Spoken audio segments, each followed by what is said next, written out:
What is up? What is up? What is up, everybody? This is your boy Is Nefarious, and it's time for a new series, a new MLB series. And it's not the Red Sox. We actually have an issue with that file, so I'm trying to figure out what happened to it and if I can, regather that. Perfect. If not, we get a new series anyway. So we're starting a new series here on MLB 25 The Show, or MLB The Show 25, I should say. And it is going to be a full rebuild of a team that is known. We're going to use the fidelity to reality rosters, but a full team that is known not to spend money and known to have an issue, and a team that does a lot of business with my favorite team, the Boston Red Sox, and that team is the Chicago White Sox. And as you can see, the team budget is around 100.5 million. They want to finish over 500. That's going to be difficult. They're 29th ranked, 30th in power, 30th in contact, 29th in power, 29th in pitching, 27th in defense, and 17th in speed. That is the team that we're going to be using in this one. So selecting the Chicago White Sox, that's the team we're going to be using. Hopefully we could build this Chicago's White Sox team into a contender without breaking the bank, with dealing with that $100 million team budget. And I don't know if MLB has a situation where you can increase the team budget based on success, but we will find out if we're able to compete. And we're going to try to compete every season. We're not just going to do the normal YouTube let's tank and get a first overall pick and build through a draft only. We're gonna try our best to compete every season without hindering our future. So we're not going to go too crazy, but we are going to try our best. We're going to turn off the GM contracts, make sure that we don't get fired, because this is a White Sox series. Allow non-active free agents off, roster control off, computer trading on, ignore budgets will be off as well. Forced trades is going to be off. Designated hitter obviously going to be on. Extra inning runner is going to be on as well. So everything's going to stay the same. Everything's going to be manual. We're going to handle this franchise from top to bottom, all the storylines, bring you the most immersive and best franchise we can and series we can when it comes to the Chicago's White Sox team. That is our goal here. So everything is going to be manual. We're going to deal with every little aspect of the team. Simulation important. This is going to be on certain days where we're not going to play every game and we want to get into a game or two. We could turn on highlight moments. That's in the 7th. We could turn on a high leverage situation, and we could get in as early as the 3rd inning. Maybe even turn that up a little bit. We could play 60 games there. You could see 70 games there, 87 there. If we go to the 4th, 5th, the games don't actually change, so it could be the 1st inning by all means. But we're gonna put it on high. This is going to be occasionally we'll use this, but we're not going to use it all the time. We're going to try to focus on some of the storylines that we may have. Our Chicago White Sox. It is a historic team that started back in 1901. One of the, stable teams of, this century and the MLB in general. They have a great history. They recently broke a curse of not winning a World Series back in 2005 when Paul Konerko, AJ Pierzynski, I believe they had Mark Burley. I believe they also had a left fielder, Pasednik. They had a really good team that ended up winning it all for the first time in 88 years. But they also have 2 other World Series back early, 1917 and 1906. So it's been a little bit since they saw a World Series before 2005. They saw a World Series in 2005. That was a great team. They had a magical run. They stood in first in the AL Central from start to finish when it came to the regular season.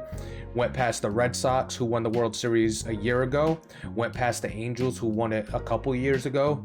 And then was able to get into the World Series where they played the formerly National League team in the Houston Astros, and came out with a victory there. They had some great players that made some big plays in that series, and they've came a long way since then. They thought they would be on the brink of a couple of dynasty runs where they had some young talent come up, some good talent, but weren't able to manage prospects and make good trades.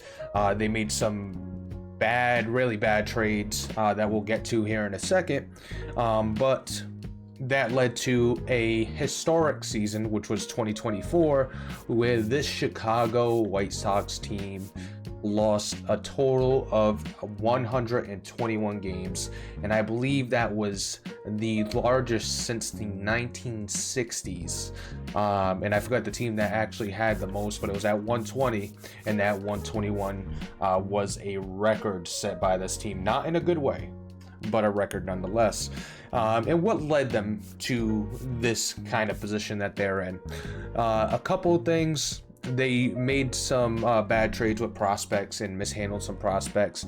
A couple of the big trades that were made from the past was in 2014. Marcus Semien and Chris Bassett were both traded for Jeff Sarmaja to the Oakland Athletics at the time, and they didn't give those two prospects, Semien and Basil, enough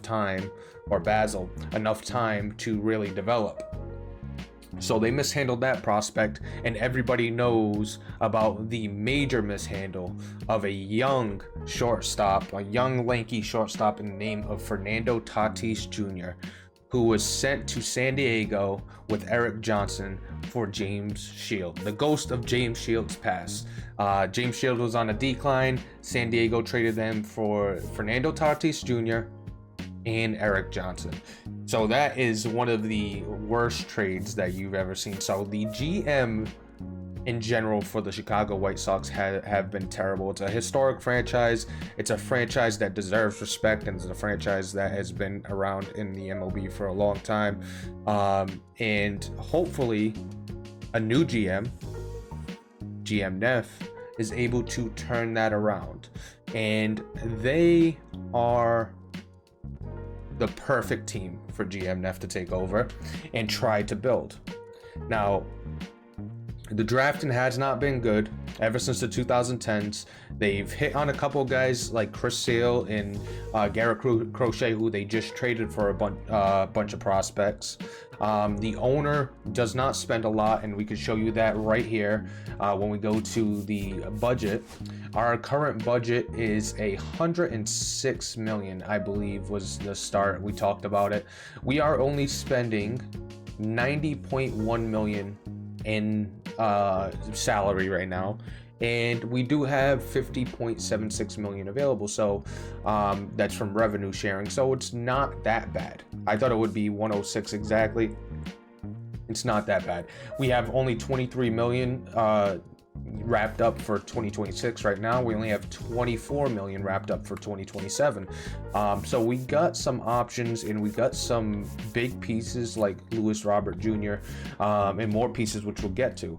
But the owner has not spent a lot on this team, and we don't plan on doing that with this team. We actually plan on doing a type of Moneyball franchise with the Chicago White Sox. Going from a record-breaking season like last season with 121 losses, we're trying to rekindle or revamp this White Sox team. And my idea for the Chicago White Sox team is to go back to a 1959 version.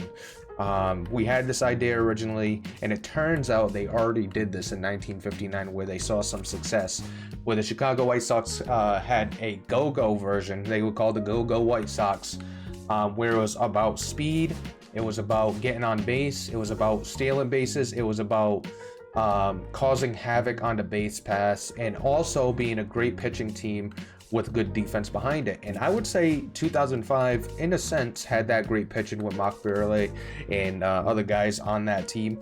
They had really good pitching. They also had a couple good bats in AJ Pierzynski. They also had Konerko. I forgot his first name. Paul Konerko. So they had some really, really good players back in the day. And we want to rekindle that. And taking a look at this team, you have some promising players. You got Luis Robert Jr., who's actually one of the biggest storylines for this series, who's going to be a key component of this series. Is he going to, spark a rebuild, or is he going to help us win some games? Now, looking at him, he's got good contact, good power. He's got great base stealing, so he's kind of already fitting what we want to do. He's not overly fast, but he's got 72 speed, very good fielding, great arm. So he has some of the intangibles that we're looking for, and a bat to boot. So he's one guy. Taking a look at the rotation, though, before we go back into the position players, you got Sean Burke, who is a rookie, who is one of our starters. He is going to be interesting to watch. Is he going to be able to hold down this rotation that is ugly right now? Not even a ace to be seen in this rotation. You got Burke, you got Jonathan Cannon, you also got Martin Perez, you got Davis Martin, and then you got Shane Smith. That is your starting rotation.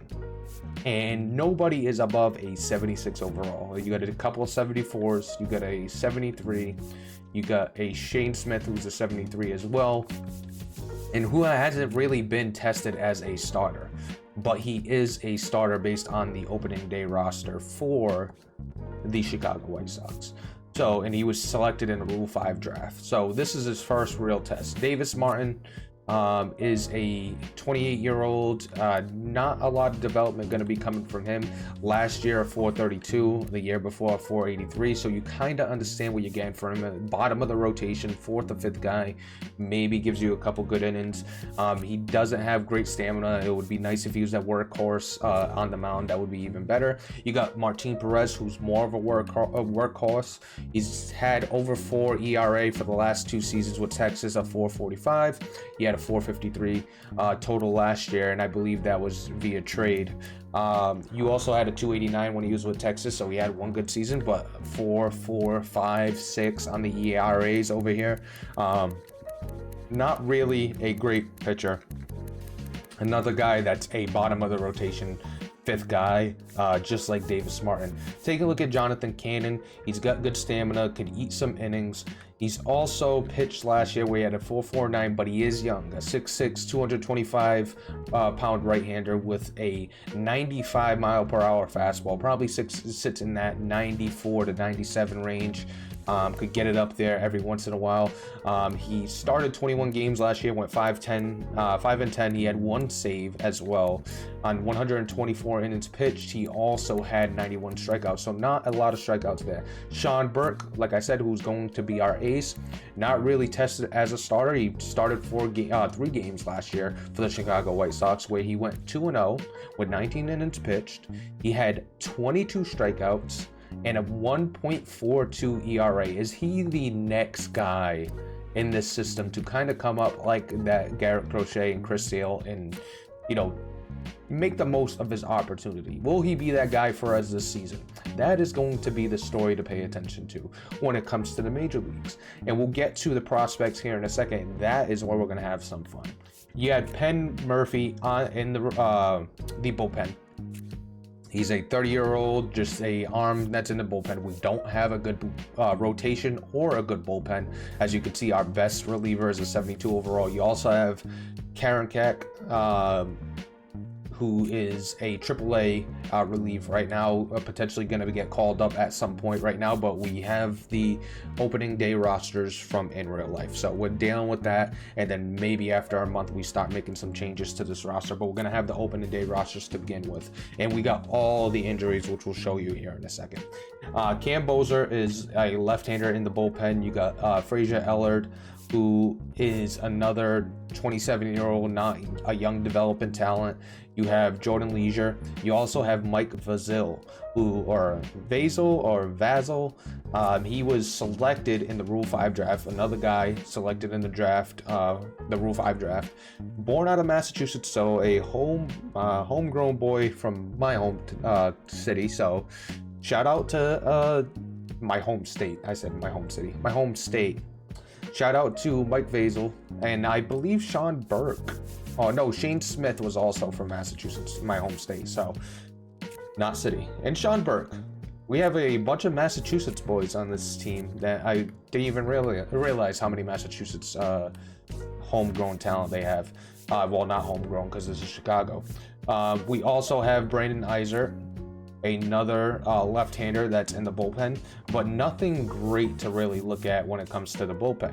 No real young talent. You have a 24-year-old in Basil who maybe could develop a little bit, but not a lot of great talent in that bullpen. And you have Mike Clevenger, who is the closer right now, and we don't know what we'll get from him. A 66 overall, 34-year-old, just a really, really bad pitching setup, if you want to go with with that word, between the rotation, the bullpen, and the closer. I know the closers are with the relief pitchers, but he's the bullpen anyway. But the bullpen and the starting rotation just terrible, and we really need to hope that we got something coming, which we'll talk about here in a second.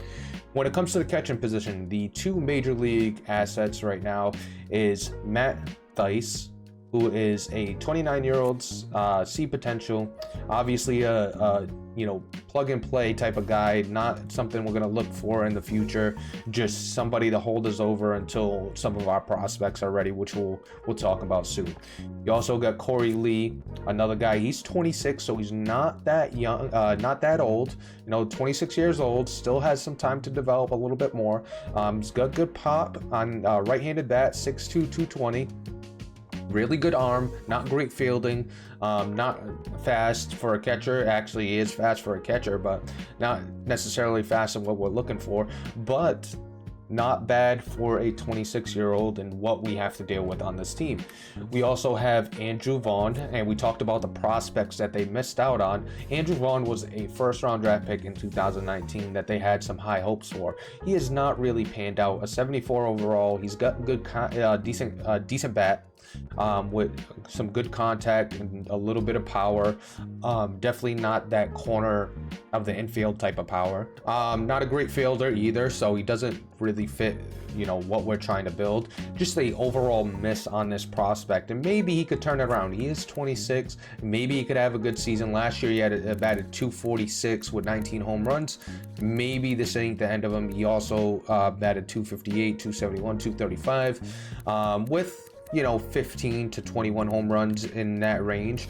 I would as a Red Sox fan, I would put him in that Tristan Casas type of category. I know Casas has also been a little lackluster. He's 25 though, got a year less. But even worse with a 197 and the 241 last year, and not as many home runs. He had 24, which was as high in 2023. So, kind of the same player. Thought they had something there and kind of missed out on this prospect. Second base, you got Lennon Sosa, who is a 25-year-old, still see potential. Not a lot of development that's probably coming to him, but a decent little piece. It's got good contact versus lefties, good power versus lefties. Not a great fielder. Again, somebody that's probably not going to fit into what we want to do in the future, but a decent piece to hold us over until we could kind of get this team to be built the way we want it. We got some prospects, which we'll get to. I was about to talk about them, but we'll wait until we talk about all the prospects. You got Miguel Vargas, who was acquired in a trade. I forgot exactly the exact trade. Oh, with the Dodgers. That's right, Michael Kopech. He was acquired in a trade. As you could see, ever since coming over from the Dodgers, you leave a World Series contending team, you come over to the Chicago White Sox. But even when he was with the World Series contending team, a 195, a 305 OBP, on base percentage, 367 slug, and a 672 OPS. Not great.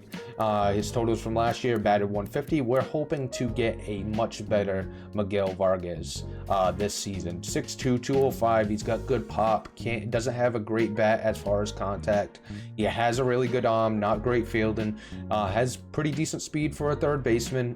Definitely needs to pan out a little bit if we want to compete year one, in which we do. We don't want to tank. We want to try to compete the best we can. Taking a look at the shortstop position, you got Brooks Baldwin, who is a 24-year-old switch hitting shortstop with decent fielding, some good arm accuracy, some good reaction time, not great speed, but he kind of has the fielding we're looking for and could develop even more with that fielding. And he's a platoon player that could play second, third, left, and center field. So he could play pretty much anywhere for us. And he's a switch hitting bat, which we already talked about, and that is phenomenal.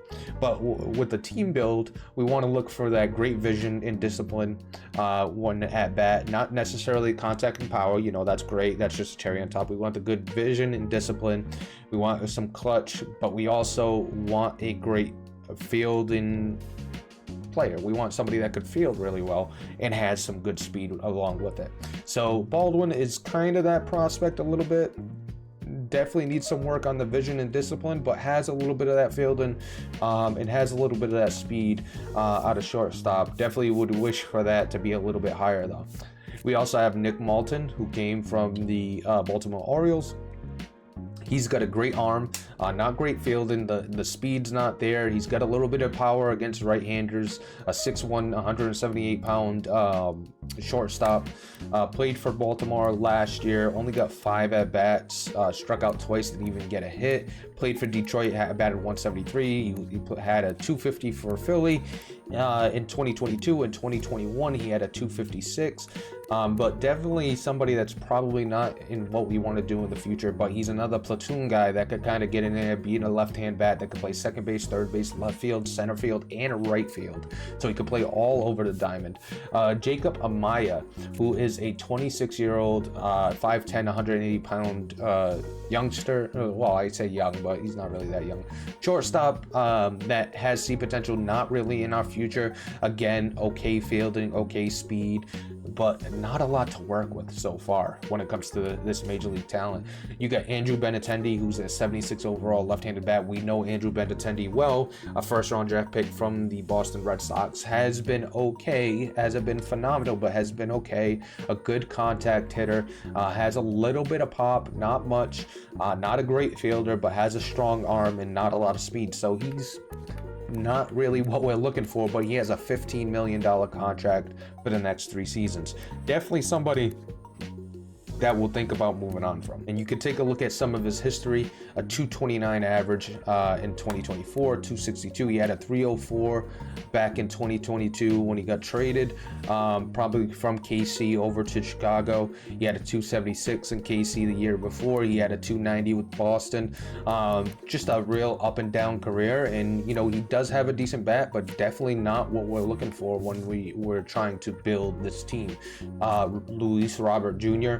is more of that guy we're looking for. Great speed, the discipline and the vision is definitely not there. But when it comes to the defense and the overall ability to steal bases and cause havoc on the base paths, he's exactly what we're looking for. But he's also our biggest trading piece. Will he stick with the Chicago White Sox? Will we be able to compete long enough to keep him around, or will we have to sell him off at the trade deadline? Doesn't mean that we're tanking and we're going to try to lose. We're just gonna move him and see if we could win with whatever we have left.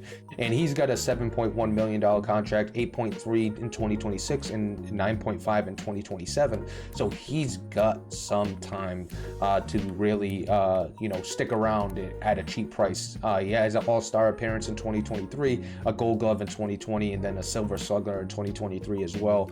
And that 2023 season he batted 264 with 38 home runs. So he hasn't hit that 38 or that 30 mark or even the 20 mark since then. He had that one great season, but it looks like injuries has been hindering him from reaching his full potential, and hopefully he could stay healthy this season, put a good season together, carry this team, or land us some big pieces. We also have Michael Taylor, older guy, veteran guy, kind of a journeyman, has that great fielding that we're looking for, good speed, great sailing as well. So he's exactly what we're looking for as a journeyman.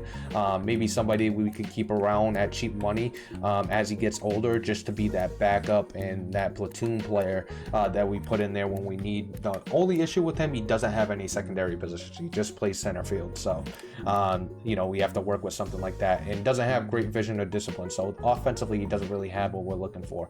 But a journeyman nonetheless. 2021 Gold Glover. Played with Pittsburgh last year, batted 193 at 220 in Minnesota the year before.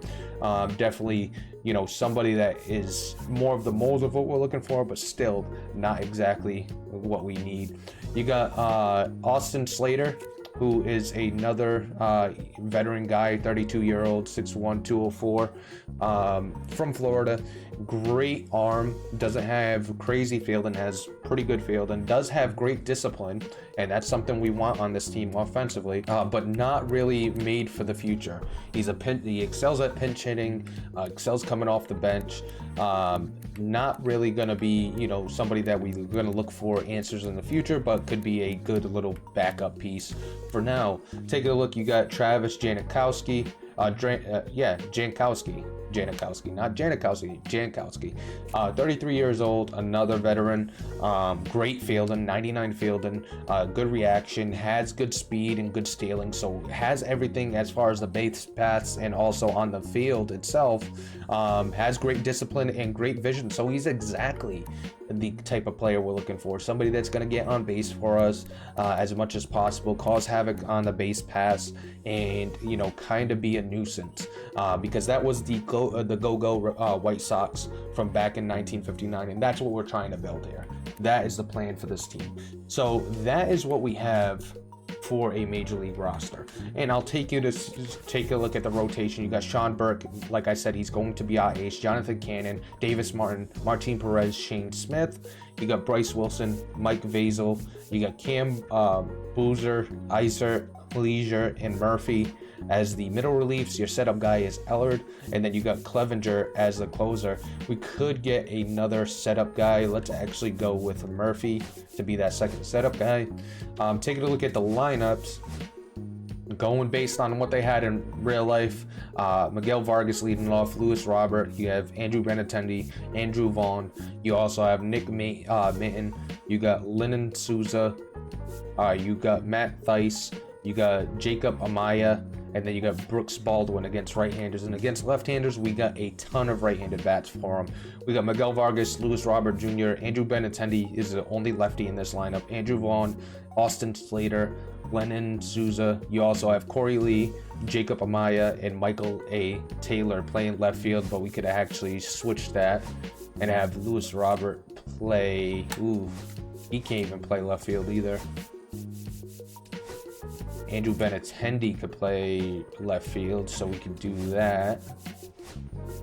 So we got nobody out of position. We want to make sure everybody's playing in a position that they can play. But that is the lineup. That is the rotation. And there's other things that I want to show you, like the injuries. So we edited all the injuries in the MLB. You're going to have some of the major injuries. This is the injuries we're dealing with. We got Brian Ramos, who's going to be out for 1 to 6 days. You got Josh Rogers, who's going to be out for 3 to 4 weeks. You got Drew Thorpe, who's going to be out for 6 plus months. Same thing with Kai Bush. Same thing with Prolander Baroa. You also have Mason Adams, all out for 6 plus months. Some coming back at the end of the season, some not coming back until 2026. So we got some major injuries that we got to deal with. And like you can see, they're 30th ranked, 29th in contact, 29th in power, 30th in pitching, 26th in defense, and 16th in speed. We want that speed number up. We want that defense up. Defense, speed, and pitching, we all want up. We're not too worried about the contact and power just yet. We want those 3 up. That's the idea of the roster. So that being said, what do we have coming up? And do we have anybody that's going to fit exactly what we're looking for when it comes to a roster? So let's take a look at our top prospects. Right, the Chicago White Sox top prospects, and we have some fun prospects here. The first and foremost, the number one prospect, we have a legend in the making. We have somebody that is the same build as a previous legend, legendary pitcher from the Seattle Mariners, and I believe he played for the Arizona Diamondbacks at one point. But Randy Johnson, the ex-left-hander, 6'10", absolute monster of a man.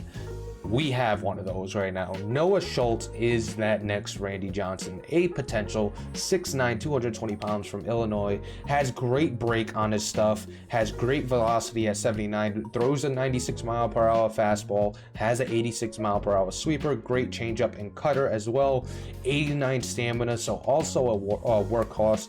Definitely a prospect we will be watching and we will be playing with just to see how good he is in the AA and AAA. We're gonna follow the story of Noah Schultz, and can he be that Randy Johnson for us? We also got Hagen Smith, who was just a first-round draft pick last year, 95 mile per hour fastball, great cutter, great slider as well, kind of in the same mold as Noah Schultz, just not as tall. Great break on his stuff, good velocity. Another guy that could be that number 2 lefty. Two really good left-handed pitchers coming up, and that's starting in the right direction when it comes to this team and the way we want to build it. Then you have Grant Taylor, who is a right-handed pitcher, 96 miles per hour as well, drafted round 2 in 2023. Has good velocity, not a ton of break, but a right-handed prospect that we could look forward to potentially coming up in the system and being that number 3 starter for us.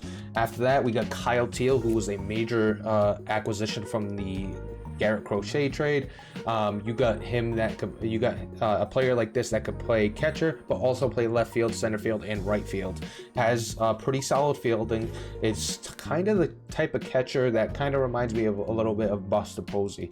Gonna be really good at a lot of things and could potentially be, that captain that we need behind home plate. Could potentially be that. Good plate discipline, good clutch, decent vision, good fielding, not a lot of speed, but for a catcher, a 59 speed is pretty good.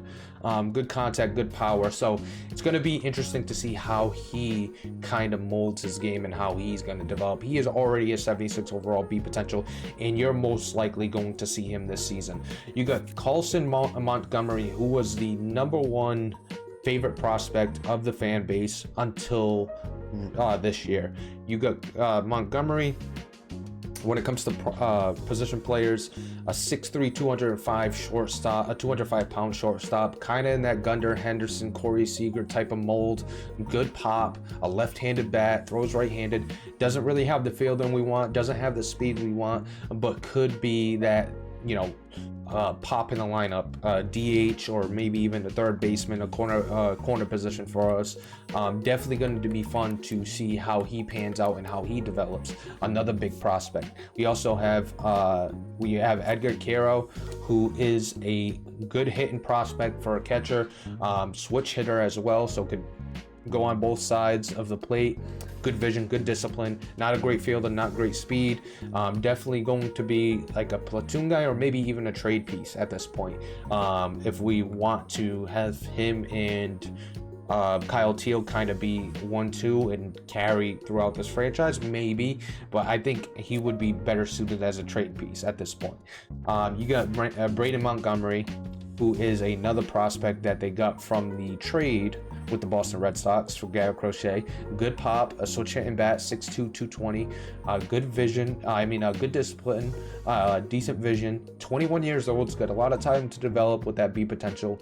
Doesn't have great speed, but has a great arm, not great fielding. Definitely some things we want him to work on, but not really fitting the mold of what we want. But if he develops really well, and he's in the lineup. You got Chase Medroth, who is also taken in that Crochet trade. They got a bunch of prospects in return.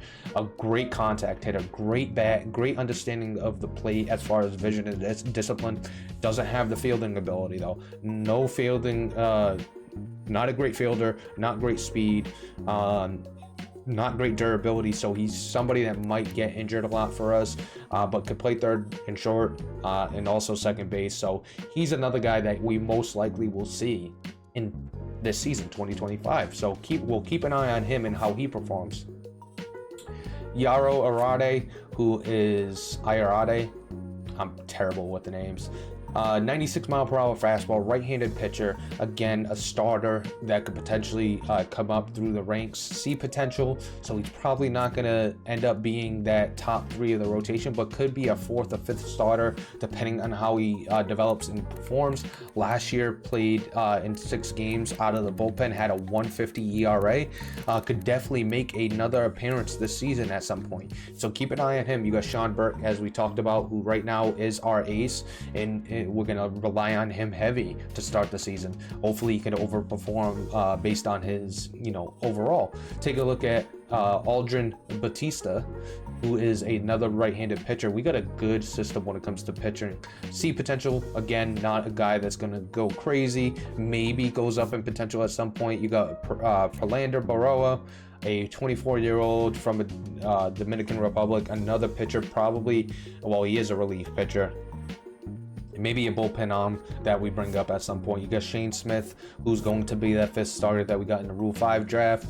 We'll see how he does. Wilkman Gonzalez, who was actually taken from the Red Sox, another prospect sent over in that trade. He's got a good fastball, more of a bullpen arm, doesn't have great potential. We'll see how he develops. But that's pretty much all I wanted. We could cover number 15 just to make it, even by 5s, I guess. Owen White, another starting pitcher, again, 6'3", 199, 25 years old. Not going to develop too much more, but in that mid-70s range, we probably see him finish off, depending on how he performs. Maybe he outperforms his overall, and then he develops really well. But that's some of the fun names as I just continue to stroll through the rest of it. That's some of the fun prospects that this team has. A lot of fun prospects. Noah Schultz is one. Hagen Smith, Grant Taylor, Kyle Teal, Montgomery, Edgar Caro. You also have Braden Montgomery, Colson Montgomery, Midroth. You have a bunch of young, talented guys that could potentially turn this franchise around and be, what we're looking for when it comes to, players and the way they play the game, and kind of set a new tone for this White Sox team that needs a breath of fresh air. So we talked about contract situations. Well, we talked about the salaries and things like that so far when it comes to the team budget, but we didn't really go over all the contract stuff. Andrew Benintendi, like I said, $15 million for 3 years. You got Luis Robert Jr. For 3 years. You got arbitration on Andrew Vaughn and Rojas there, who is injured at the time and could potentially make a difference when he comes back. You got a few other guys in arbitration. You got Wilkman Gonzalez, who's up for renewal, but you don't have a lot of commitment to any guys, and that's one of the best things about this team. You got a lot of guys under control when it comes to contracts with renewals and arbitration, but you don't have to deal with a lot of big contracts and guys that are kind of tying up money for a long time. You take a look at some of the other teams, which we can't right now, but off the top of my head, the Boston Red Sox with their contracts to Trevor Story and even Alex Bregman, making a lot of money for, the next few years. So we have the freedom and the flexibility to kind of build this team whatever way we want. But the one thing we don't want to do is tank for no reason. But for the season 1, without me rambling on and on, some things to look forward to is the development of these prospects. Will we be able to develop these prospects to the best of their ability? Also, will we be able to change the narrative on how they draft in Chicago? Hit on a few pieces, got some decent pieces right now, but can we draft better? Can we get some great position players? Because it seems like they do well with the pitchers. They've hit on multiple pitchers, but the position players, can't really think of many that they hit on. So can we hit on some position players? Can we get that Jim Tomei? Can we get that Paul Karenko? Can we get these guys that were Paul Konerko? Can we get these guys that were namesteads in Chicago? Jose Abreu. Can we get these guys to come into the system and be a cornerstone of what we do in Chicago? That is going to be the question mark. Are we going to be able to draft? So that's one of the storylines to pay attention to, drafting a lot better, especially with position players, being smart with contract decisions, who's going to stay, who's going to go, what we're looking for in players. We're going to look at the WAR a lot. We're going to look at the stats, I believe, that matter. The on-base percentage, the slugging percentage. You got your overall WAR. You also got your ISO. You got your at-bats per home run. You got your power, speed number. You got a bunch of different statistics that you can look at and kind of switch through to kind of understand how good these guys are. Runs created, range factor, stolen base runs, things like that, batting runs. You have the fielding percentage, some of these stuff and some of the stuff that people don't really necessarily look at. We're going to look at all of it and see if we could get these players that might be throwaways or might not get great contracts elsewhere and kind of be a factor in us winning and lead to winning baseball. Some of the other stuff to watch out for, the prospects that we talked about. Can we develop those young pitchers to kind of build that rotation and kickstart what we're trying to do with this team? And lastly, will Luis Robert Jr. be a Chicago White Sox moving forward? Will he play out the rest of that contract, the 7.1 at 25, the 8.3 and the 9.5 that he has left in 26 and 27? Will he play that out in Chicago, or will it be with another team? And if it's with another team, what can we get for Luis Robert Jr., who is a really good player at the end of the day? Can we get something major? Can we get something to kind of kickstart the position prospect pool, kind of like Kyle Teal has with the recent trade? Somebody like that could, swing things. Braden Montgomery as well, kind of swing things and help this team overall build to the future. But that's going to do it for this one. I hope you stick around and enjoy this ride with the Chicago White Sox team that I think we're going to have really fun with, a lot of fun with. Thank you for listening. If you're enjoying the content, please like, comment, and subscribe. My name is Nefarious, and I'll be out of here.